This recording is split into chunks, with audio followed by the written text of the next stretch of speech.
I'm Lisa Taylor. Hurricane Idalia is now a Category 1 storm. It made landfall as a Category 3 this morning, the strongest hurricane to hit Florida's Big Bend area in 125 years. The National Hurricane Center says sustained winds have decreased to about 90 miles per hour. More than 270,000 customers are without power in Florida. Just after 11 a.m. Eastern, PowerOutage.us reported there were a little over 273,000 homes and businesses suffering power outages. In a press conference this morning, Governor DeSantis said 5,500 National Guardsmen have been activated and 30,000 linemen are ready to address power outages. Millions of people in the path of the storm along the East Coast still need to take this very seriously. Savannah, Georgia Mayor Van Johnson says they've identified which areas get flooded quickly. We all know these places. We know these intersections in which we know the floods. It always concerns me. Residents in the path of Idalia in Georgia and South Carolina are in areas that are prone to catastrophic inland flooding. Search and rescue teams are ready to move into the hardest hit areas of Central Florida within a few hours of Idalia passing. The Biden administration will provide $95 million to improve Hawaii's electrical grid after Maui was devastated by wildfires. Officials say utility power lines sparked the fires. However, the state's largest utility, Hawaiian Electric, said the incompetence of the fire department led to the disaster. The fires earlier this month killed more than 100 people on the island and forced thousands to evacuate. The South Carolina Supreme Court says it will not reconsider a recent decision upholding the state's fetal heartbeat law. Last week, the High Court upheld a measure that bans abortions after a fetal heartbeat is detected. Planned Parenthood says it will continue to fight to restore abortion access for all South Carolinians. Stargazers may get to see a rare full super blue moon this evening, the second of 2 August supermoons. This one will be the closest full moon to the Earth's surface, according to Earth Sky. The moon should rise just before 8 p.m. You can count on our first responders. Show them your support and appreciation. This salute from Aiden Jade Landscaping in Moreno Valley, serving the area with quality and pride, specializing in residential and commercial landscaping. Fall is just around the corner, and Aiden Jade Landscaping is available for all your fall cleanup needs. For information, call 951-222-9250. Again, 951-222-9250, or visit AidenJadeLandscaping.com. That's Aiden Jade Landscaping, wishing everyone the very best. Single-family houses and apartments are the key to passive income, a.k.a. retirement. No one knows this better than America's most successful investor, educator, self-made multimillionaire, and CEO of Lifestyles Unlimited, Del Walmsley. Meet Del's team live in Mountain View, 2 days only at the Hyatt Centric Mountain View, Saturday and Sunday, October 21st and 22nd. To attend, register now at GiveMeTotalFreedom.com. That's GiveMeTotalFreedom.com. Limited seating, unlimited potential. Register today at GiveMeTotalFreedom.com.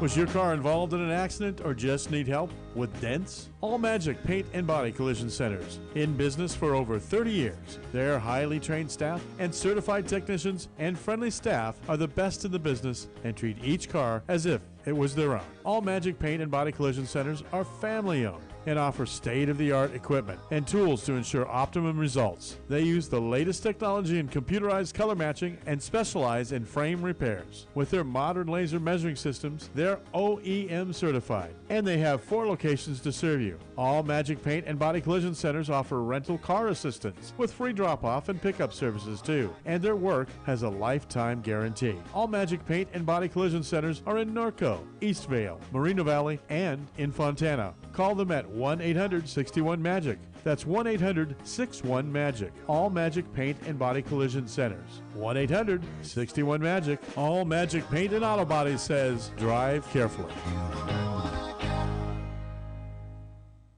Are you underpaid and overworked? Is a living wage and employee benefits like affordable health care more of a dream than a reality for you and your family? If so, it's time to form a union. Don't be denied the wages and benefits you deserve. Come together in a union with the power of numbers. A union is not a privilege, it's your right, and it will make a difference. Contact Teamsters Local 1932, a powerful and successful labor union in San Bernardino, by visiting Teamsters1932.org/organize to start today. The Tri-City Shopping Center in Redlands is serving up some really cool ice cream at La Micho Acana. Then get your chocolates and other delights from C's Candies. Moms and future moms who visit the mall can cool off and relax while they get treated like royalty at Shiny Nails or Francis Nails, and then pampered at Texture Hair. The Tri-City Center is filled with retailers who care about you. Shop at the Tri-City Center in Redlands and see why they call it the Mall with a Heart. Open for takeout and delivery, El Tapiac Mexican food restaurant in the Tri-City Center of Redlands is back. Their entire family is on hand to serve up their delicious burritos, machaca, chorizo, huevos rancheros, steak and eggs, just part of their mouth-watering great food. Since 1531, people have marveled at the miracle of El Tapiac, and now you can marvel at the great food. Jump off that exhausting hamster wheel and into balanced living with Dr. Marissa. Promise you joy in the mystery. Dr. Marissa, also known as the Asian Oprah. Her mission, to be a beneficial presence on the planet. Her purpose, to be your personal advocate to live, laugh, love, learn. Her life motto, don't die wondering. Take back your life with Dr. Marissa Pay.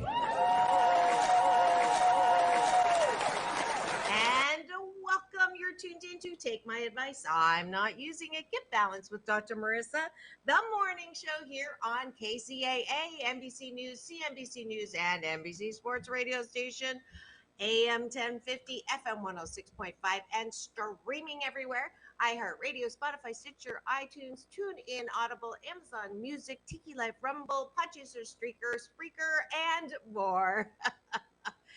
Yes, why so many places? Because I want to maximize my splatter zone for more hope and happiness. That's what this show is about. Going on,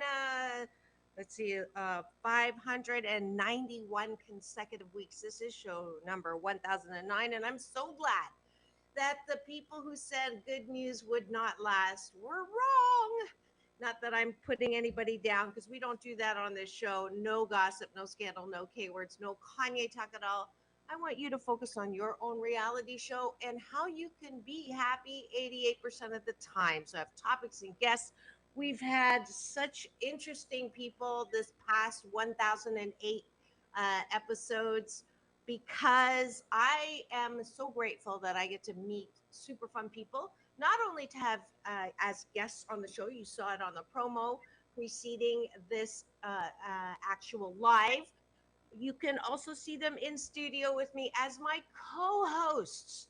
And today is no exception. This is actually my newest co-host. It's called Doctors in the House with Dr. Marissa and Dr. Tiffany Tate. Hey. Hey, I'm so happy that you are here. Welcome back to the studio.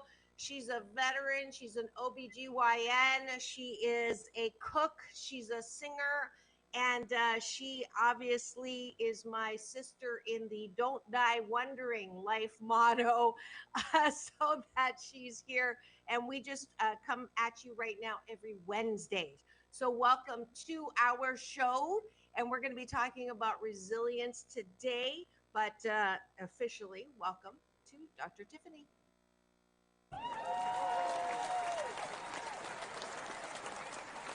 And we have also streaming with us live. She joins us when she can.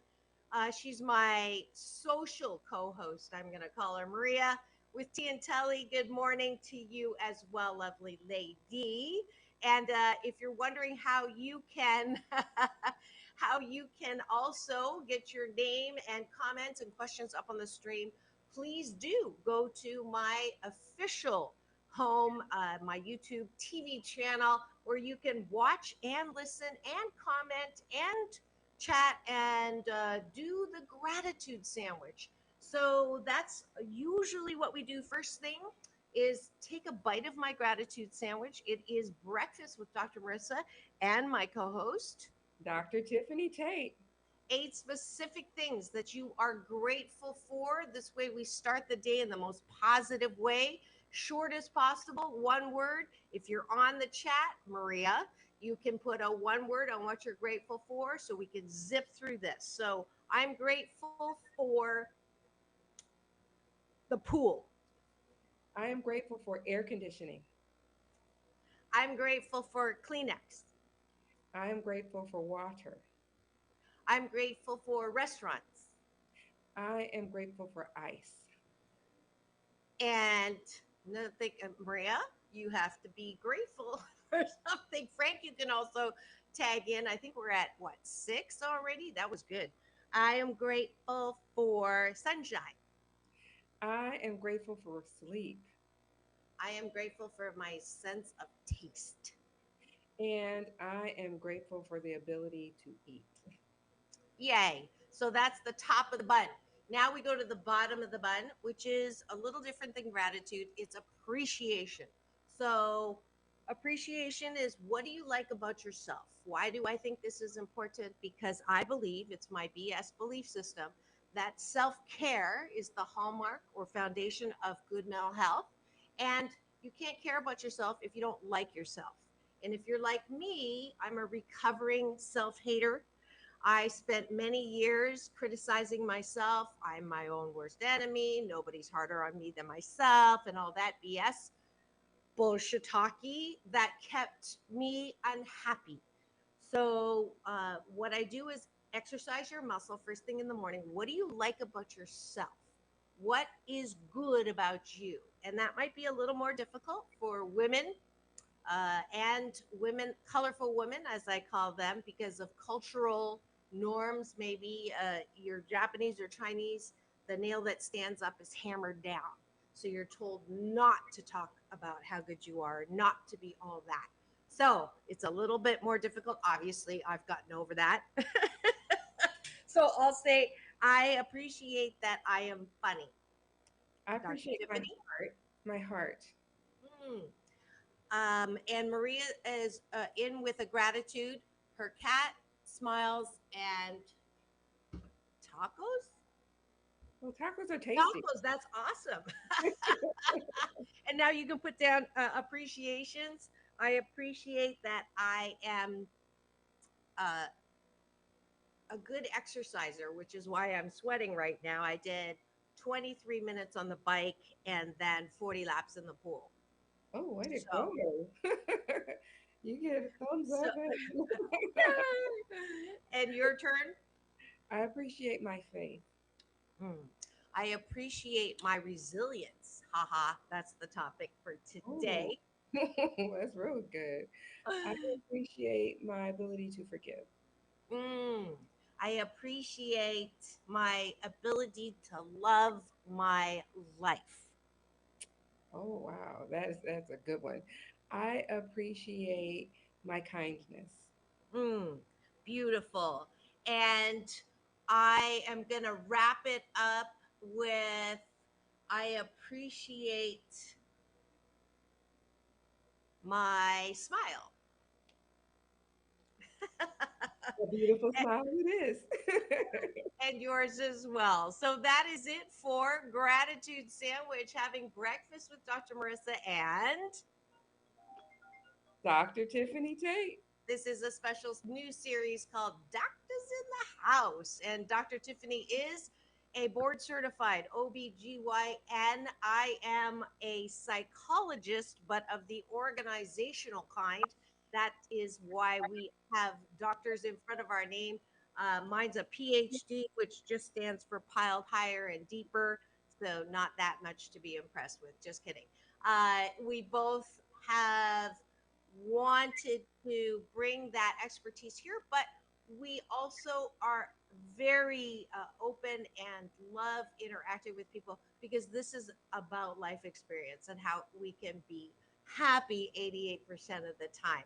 This is Take My Advice. I'm not using it. Get Balanced with Dr. Marissa, the morning show, and it is on KCAA, NBC News Radio, AM 1050, FM 106.5, home to the Asian Oprah, the station that leaves no listener behind.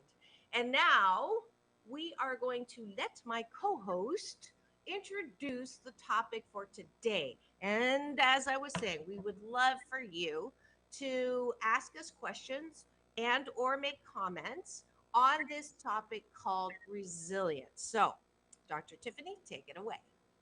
So, today we're going to talk about resilience. And right now, we have had a lot going on in this country. And before we talk about resilience, I want to start with a poem from my book, from my first book called Floetry, 108 Poetic Flows on Life, Love, and Liturgical Issues. And this poem is called The Skin You Are In. It is amazing how some people treat others differently based on the color of the skin they are in.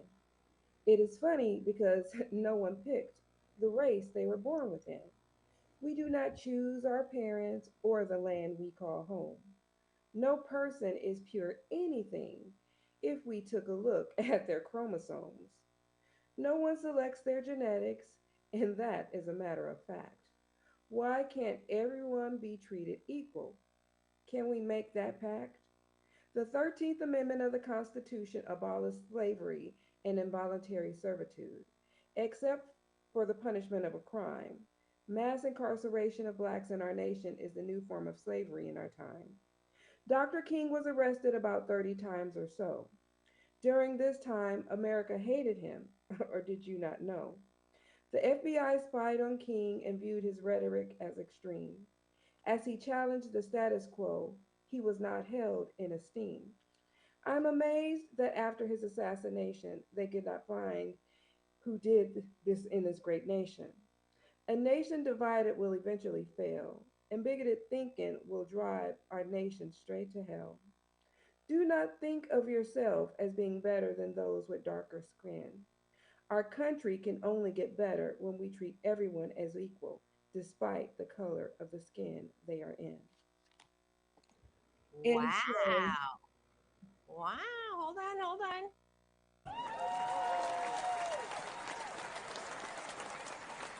And just in case you didn't know who that was, it's my co host, my new co host on Wednesdays with Doctors in the House. Her name's Dr. Tiffany Tate, and she writes poetry. That's actually how I first found her. She contacted me several years ago and asked if she could be a guest on my show with her poetry book. And then I love the story. She reached back out to sing me happy birthday when it came up on social media. And you just never know what's going to happen when that happens. She ends up being my co host. So thank you for bringing your poetry. I love creativity. You covered a lot of ground in that poem. Hopes and wishes for our country, color of skin, the state of our prison system. So I am delighted to be able to highlight that. Now, before I forget, what is the book called that people can get that poem from? this one is called Flowetry 108 Poetic Flows on Life, Love, and Liturgical Issues. And that's a beautiful cover art as well. Did you do that cover art? No, my friend from elementary school, Dr. Bernice Badillo, she did the cover art. Wow, beautiful. Maria gave you a little applause. I don't know if you saw that. Yes, yes, I greatly Good, appreciate good. And she also did a little appreciation. I want to recognize she likes that she makes people laugh. I appreciate I was chosen to teach meditation to the Asian group. Okay, I appreciate my love for animals and people. So she's uh, a late entry for the breakfast. It's my fault. I didn't see it until we were done with the gratitude sandwich. But thank you for that entry, Maria.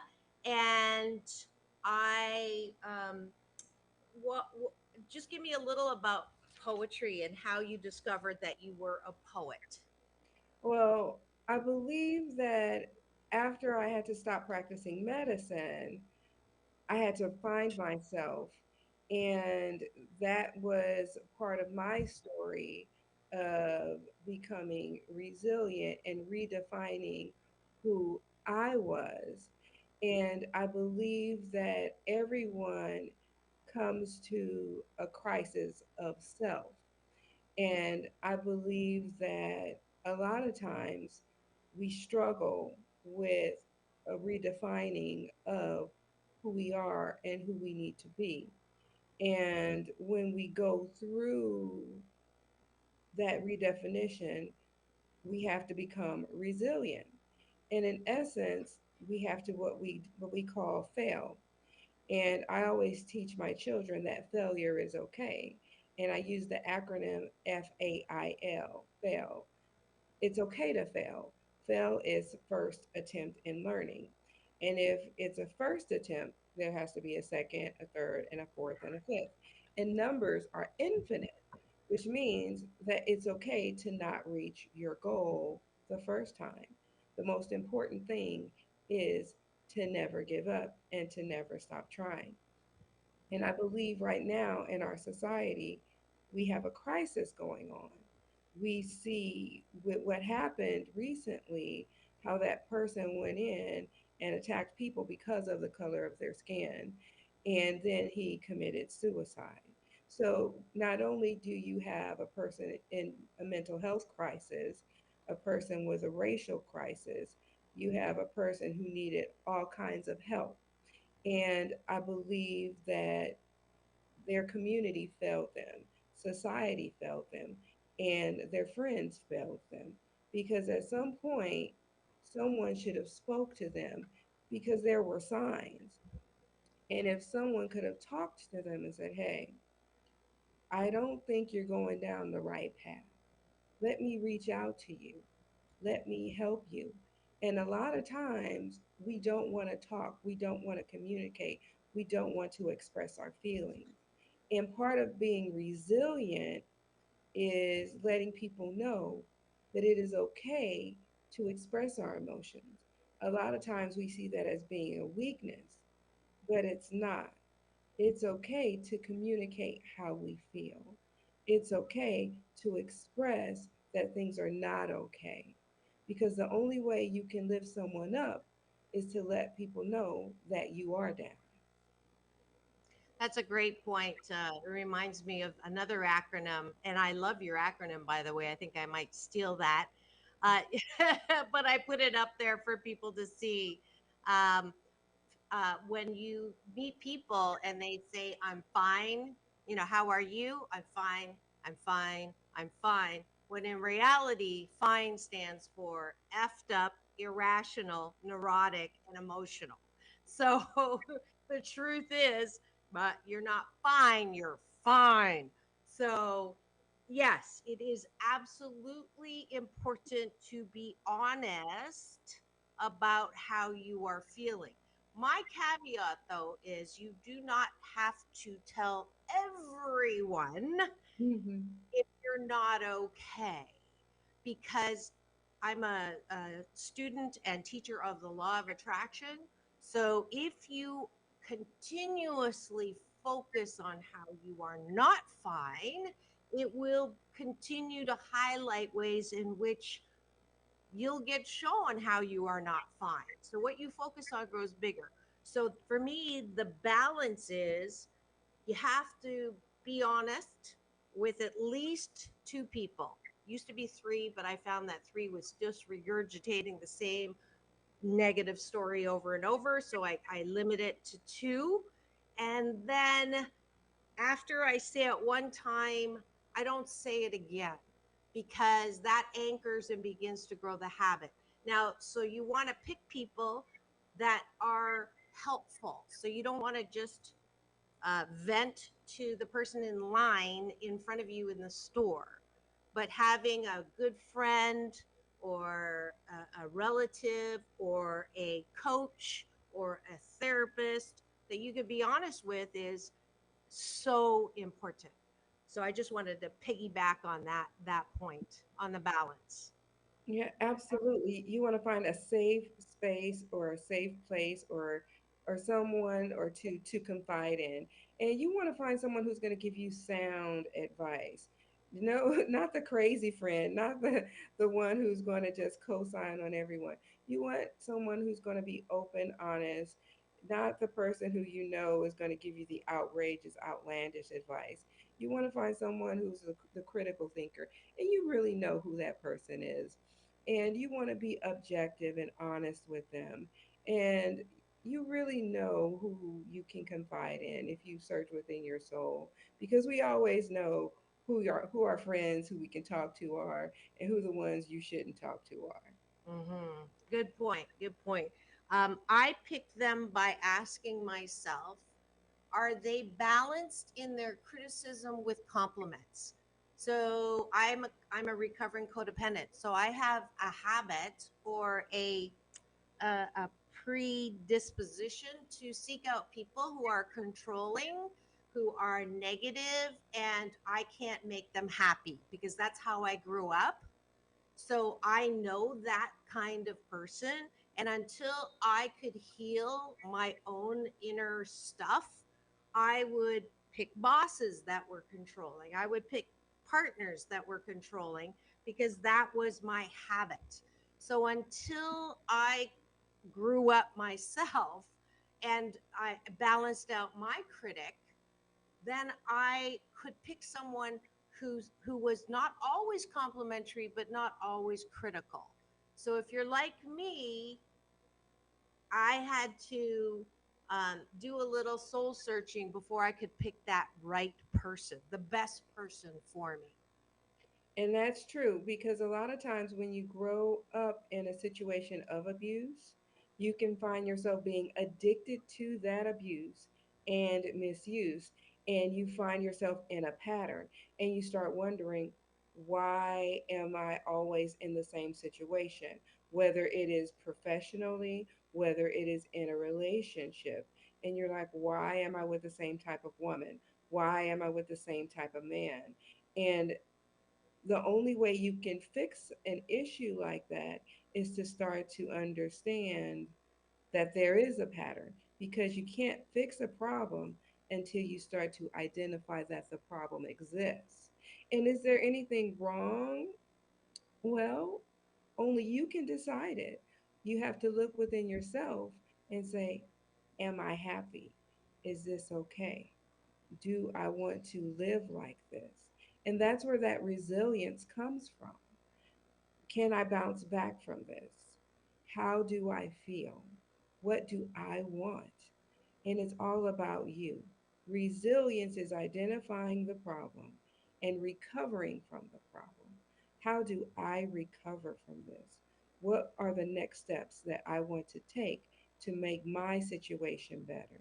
Resilience is climbing up out of a situation because it's okay to be in a situation.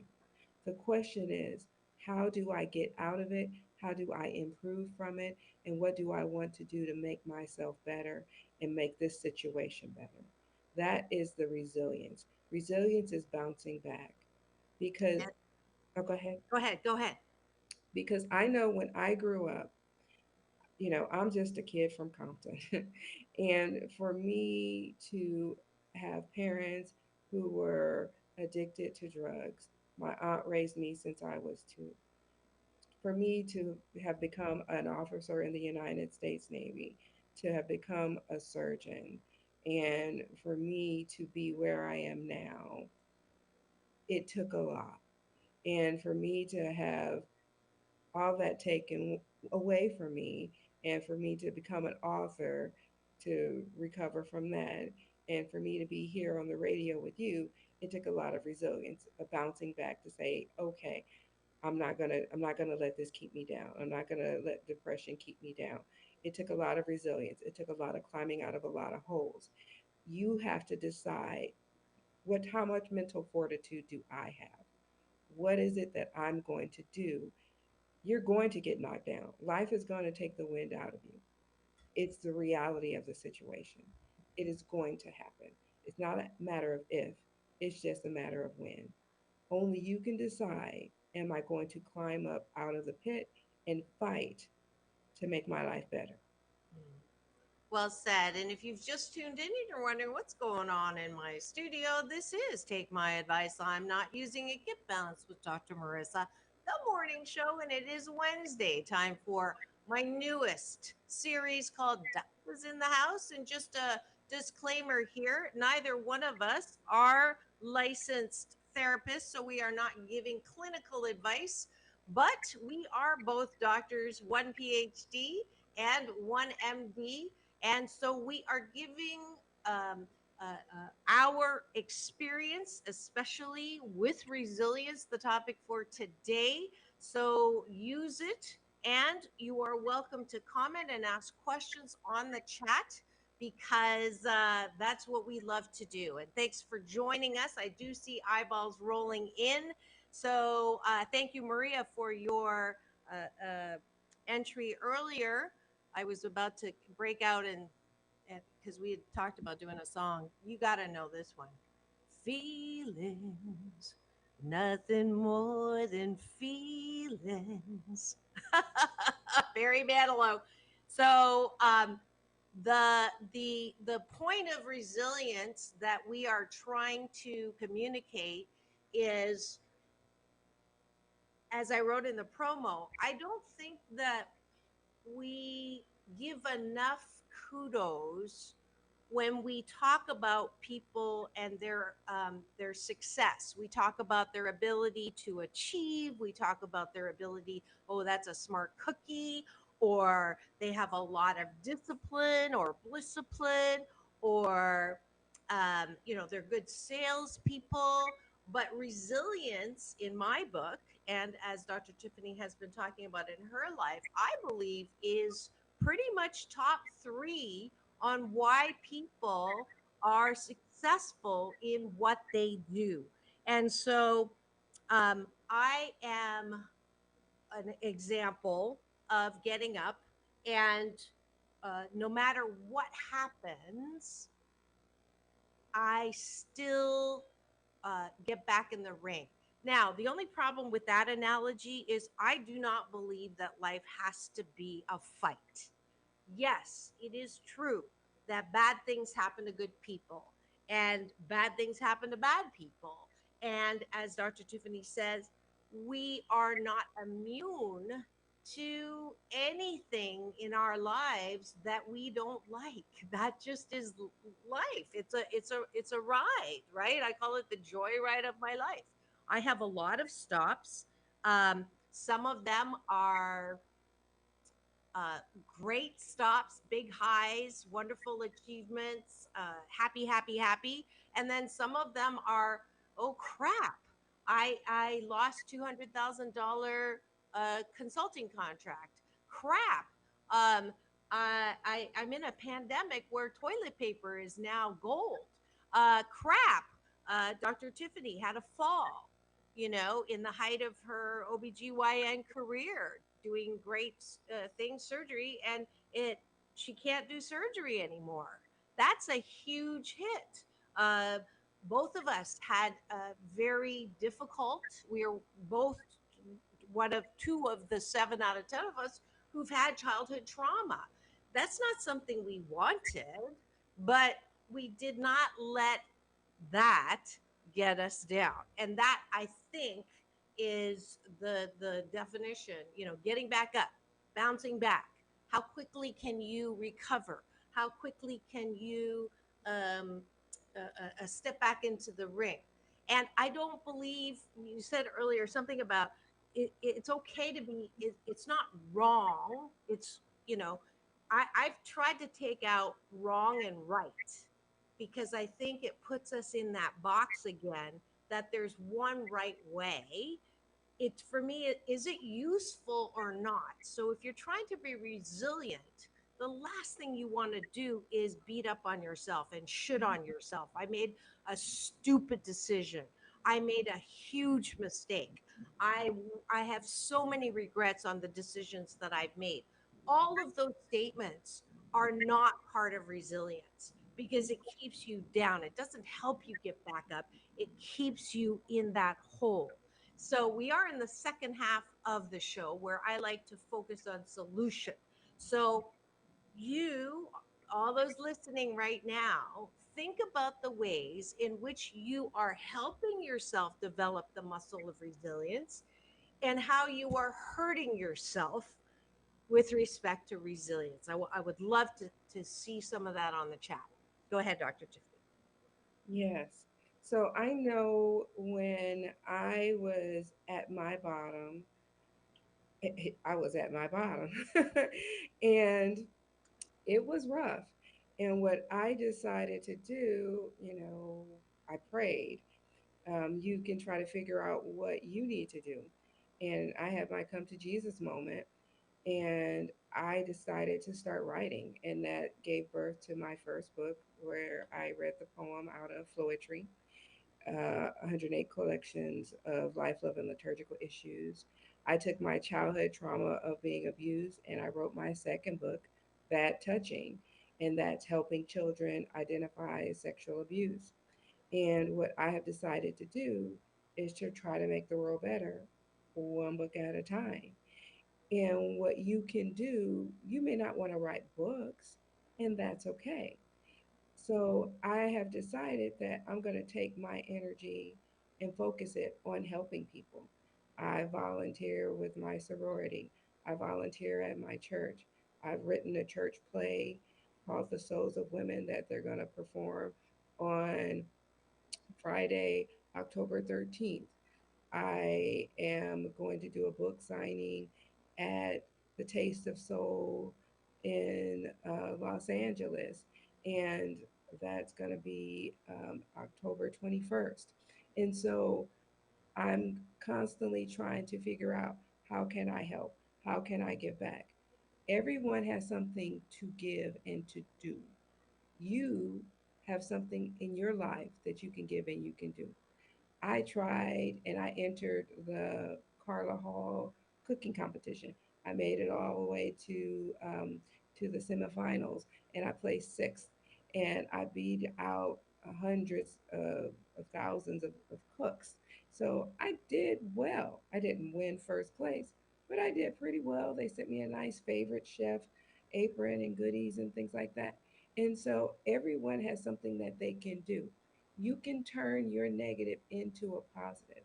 You can figure out how you can take your negative into a positive. I don't know what your negative into a positive is, but you can do it. So there are no wrong things in your life. You can make it, you can do it. You can turn your ashes into something beautiful. Mm, beautiful. Maria, I got a degree in criminal justice to do the same, to help people. And that turn is, I believe, one of the foundations of resilience. If you can view pain as a positive thing, now this is like completely what? Pain is a good thing? I have to tell you this. This is one of my favorite stories, and I told it the other day. I'll do a shortened version because I meant to do it the last time we had a show, and I forgot. Two rocks in a store. Rock on the left, nobody goes to. Rock on the right, everybody goes and says, "Oh my goodness, what a beautiful rock! So beautiful, so beautiful. Look at the way the light goes through." Da da da da da da. 8 years later, the rock on the left is pissed off, and it gets off its stool and shakes its hand and says, "Life, you are not fair. For every single day, I have to watch people go up to the rock on the right and say, 'Oh, it's so beautiful.' And nobody ever comes to me and says anything nice to me. Life, you are not fair." Life puts his arm around the rock on the left and says, "Darling, every time I come to you with my chisel and start to do some work, you say, 'Stop, stop, it hurts. Don't touch me, don't touch me.'" Moral of the story: if you don't have any pain, you cannot change to become a beautiful sculpture. You cannot rise out of the ashes to become that phoenix, which is my middle name in Chinese, by the way. Surprise, surprise. So I believe that if you can actually embrace pain in your life and remember that the chick pecks out of the egg because it's choking in pain on its poop fumes. The caterpillar is uncomfortable and in pain in the pupa, so it gets out as a butterfly. So every time there's pain in life, if you cannot try to avoid it and actually say, "I can't," you don't have to like it. All right. I am very expressive when I get pissed off or something happens and it hurts. I'm quick to get in touch with those feelings. I love to cry. I love to get, bite my pillow to get that feeling, this uncomfortable feeling out of me. And then I asked this question, which is for me the secret key to resilience. I can't wait to see what good comes out of this. I can't wait to see what good comes out of this. When I say that, the pain that I'm feeling becomes transformative. I don't try to avoid it, I don't try to push it down. I'm like, okay, I know that there's going to be something good that's going to come out of this. And as quickly as I can, I want to figure out what it is. And I open myself up to the pain because I know I'm being chiseled, not being punished. There's not a God or a Santa saying I'm naughty and hurting me. None of that bullshit talking. It is simply a way to chisel me into the beautiful, one of a kind, wonderful sculpture that I am. I think there was I heard a story similar to this. There was a traveler passing through a land and he came upon a family and they were like near starvation and all they had was a cow that they survived upon. And he went to them and he said, "Can you help me?" And they were like, "All we have is this cow." And they gave him some milk and he prayed with them and it was like, okay, he had this feeling and God told him to kill the cow and he was like, but this is all they have. He's like, if you want to help the family, kill the cow. So when they were sleeping, he killed the cow and he left. And then on the way back, the it was like maybe a year later, the town had grown and it was very prosperous. And he was like, oh, well, what happened? He was like, what? Our cow was dead. So we had to do all this extra farmland. We had to travel and bring grain back. And so they actually had to become more resilient and they had to think and figure out other ways to be more resourceful because before they were just relying on the milk of the cow and barely getting by. But because they lost that livelihood, and they killed the cow, they started selling the beef from the cow, and then they were able to buy other things.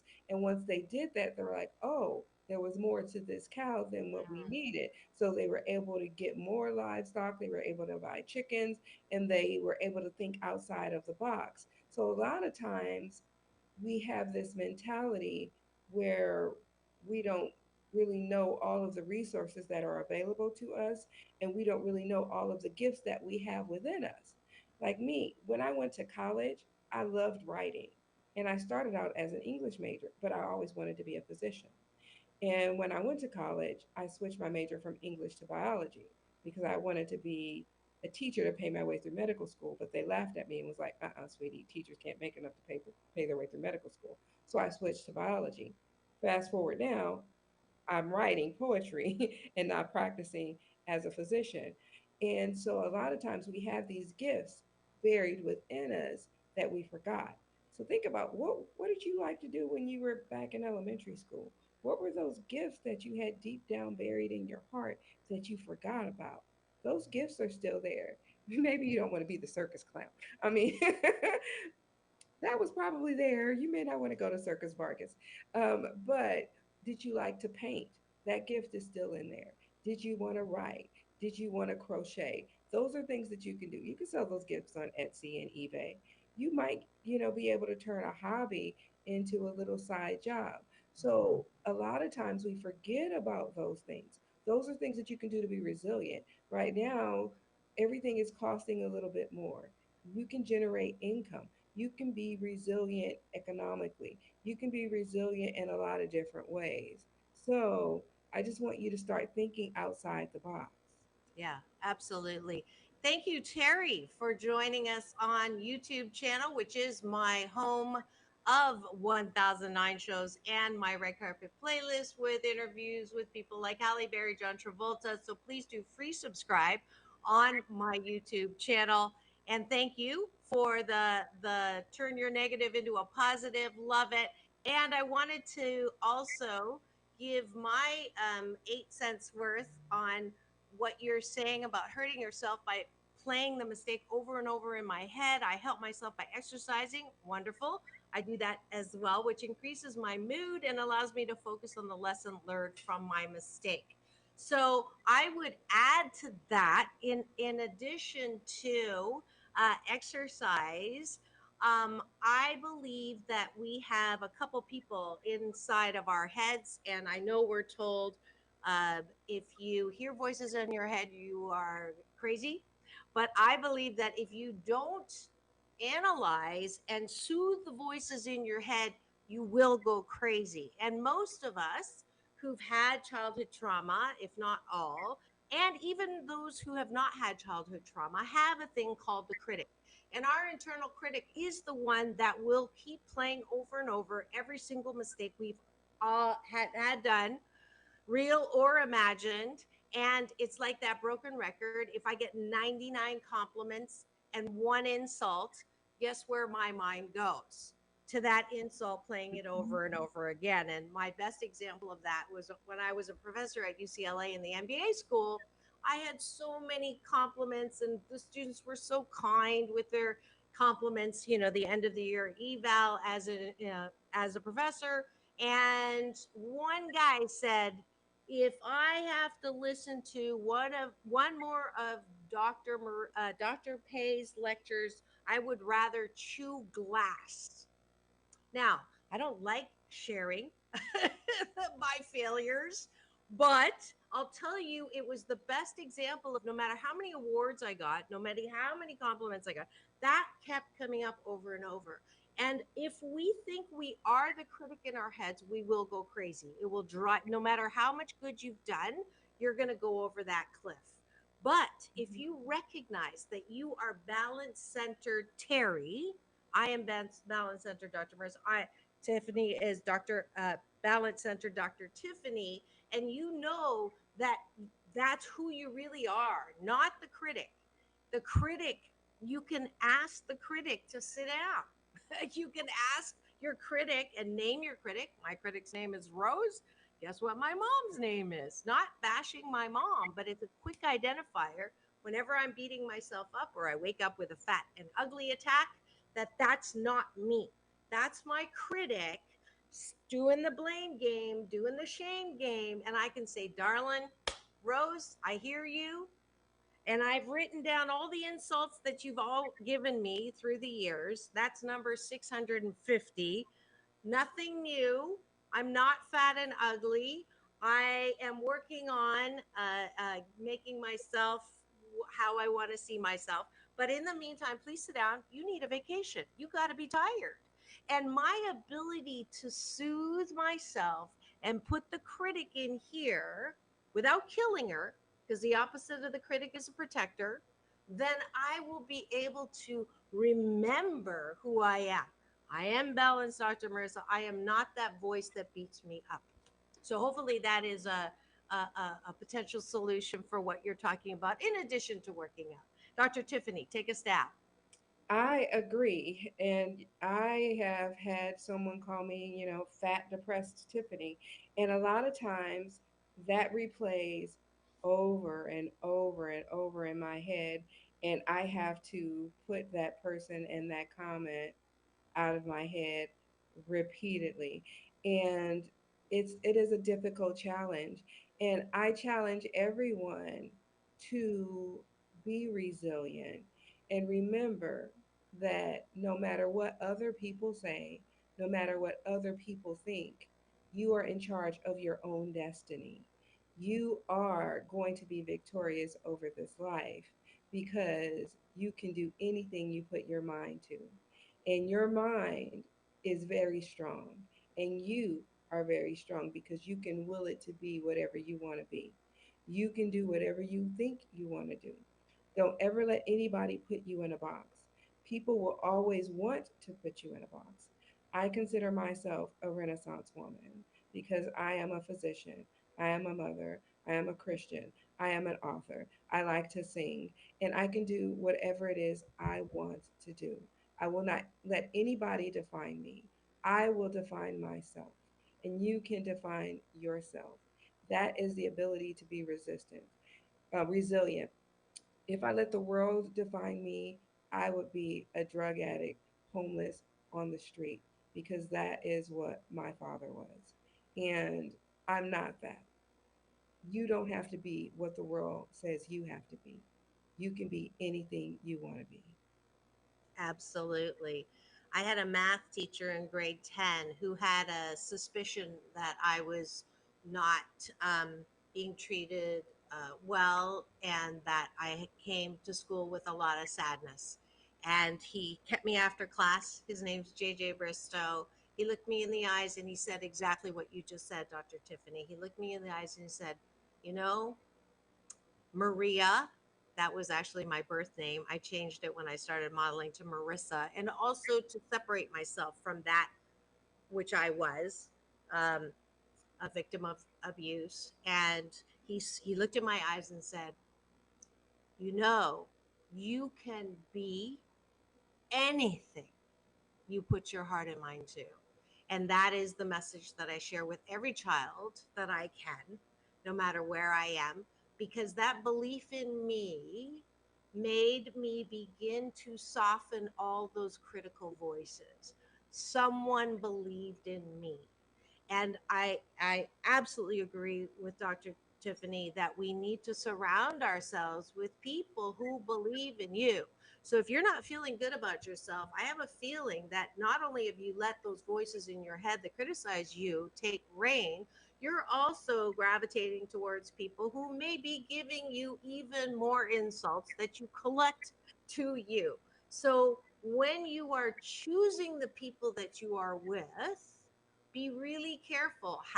Going back to my first point, how balanced are they in the criticism and the compliments? If they're only criticizing you, you may want to find someone who's a little more balanced. Now, people ask me a lot, how do you decide if it's something that you should change or something that is someone else's problem? And I have a little formula for this. It's called three. If you hear the same feedback three times from three different people, it might be something that you want to look at to change. Not because you're doing anything wrong. Feedback is just telling you that that person would prefer you to say something different, to the way in which you're saying it different, the way in which you're showing up different. And if those three people have the same criticism, constructive criticism, then you might want to listen to it. If it's one person who you know is negative and is saying it to you over and over, it's time to get a new person. Mm. That's my rule. That sounds extremely reasonable because everyone that seems good is not necessarily good for you. And everyone who calls themselves your friend is not necessarily friendly and in your corner. And it's just the unfortunate reality. And I would say pray about it, think about it, and it's okay. Some people are associates. And as you look to be resilient in your life, be resilient in your friendships as well. Because again, everyone you call your friend is not necessarily friendly. Absolutely. I had a guest on years ago, Dr. Terry Cole Whitaker, and she wrote a best selling book that I love called "What You Think of Me Is None of My Business." And I have added to that, "What I think of you is also none of your business." And I try not to give people any feedback unless they're paying me, because everybody does not have a right to my opinion. And that is one of the things that makes me resilient is I try not to step into arenas that I don't belong because I will more likely step into it. And there seems to be this BS belief system for a lot of people, especially at work, that it is my right to be brutally honest. There is never ever a reason to be brutally honest. And I believe that part of the problems we have today is because people think that they have a right to say whatever they want to say. Social media has taken that to a whole new level. And it's really not true. So I take another sheet of learning that I'm going to share from Dr. Simon. And Dr. Simon was the co founder of the Chopra Center with Deepak Chopra. He was a neurologist that unfortunately died of a brain tumor. But at his living memorial, his last talk before he died, he said something that I will never forget. Before you open your mouth, ask yourself three questions. Is it kind? Is it true? And is it necessary? If you cannot say yes to all three, keep your front door shut. I agree. And I think a lot of times people don't know how to be kind. And that's a problem in our society. And people bully each other. And that's going to be about my third book, Little Mia Sings. It addresses bullying, and that should be coming out this fall. Because I think a lot of times with social media, people can bully each other and get away with it and not face any repercussions. And it makes it easier for adults and kids to do it to one another. And with resilience, I think that we really need to have open communications about our feelings in safe spaces. Yeah, And the key is safe space. absolutely. Yeah, I the resilience piece for me on bullies is when someone lashes out at me, I say hurt people. So that instead of that's my secret weapon shield, which says doesn't attack you, but it says obviously they're going through something that is triggering them and they are spewing it on me. So when people say, can I give you some feedback, I say, as long as you don't get it all over me. But usually if they're doing that, it's a reflection of them, not you. So resilience is a skill. Resilience is not something like a light switch. You do need to develop it, and hopefully we've given you a lot to think about in terms of developing your own resilience, because it is our wish that you are the best that you can be. That is the goal of Doctors in the House every Wednesday at 9 a.m. here on KCAA, the station that leaves no listener behind, NBC News Radio. You are on TV as well, my YouTube channel. Last final word. We have 2 minutes. Go ahead, Dr. Tiffany. I want you to know that life is worth living, and no matter what, keep trying and don't give up. Keep pushing. I always say persevere, stay resilient, be like Teflon, and keep pushing forward. Fantastic. Thank you so much for tuning in. Tomorrow we have Straight Talk with Dr. Marissa and Sam Works. So you'll have to come and listen to what we're talking about relationships, tops, bottoms, and all kinds of fun stuff as we move into the weekend. But thanks for joining us here. It is all about balance. You know, I do this at the end of every show. Here we go. Peace in, peace out. World peace through inner peace. Thank you so much to my co host, Dr. Tiffany Tate. You can find her all over the place. Join us again next Wednesday, but I will see you tomorrow. Now go and have the best day ever. Bye for now.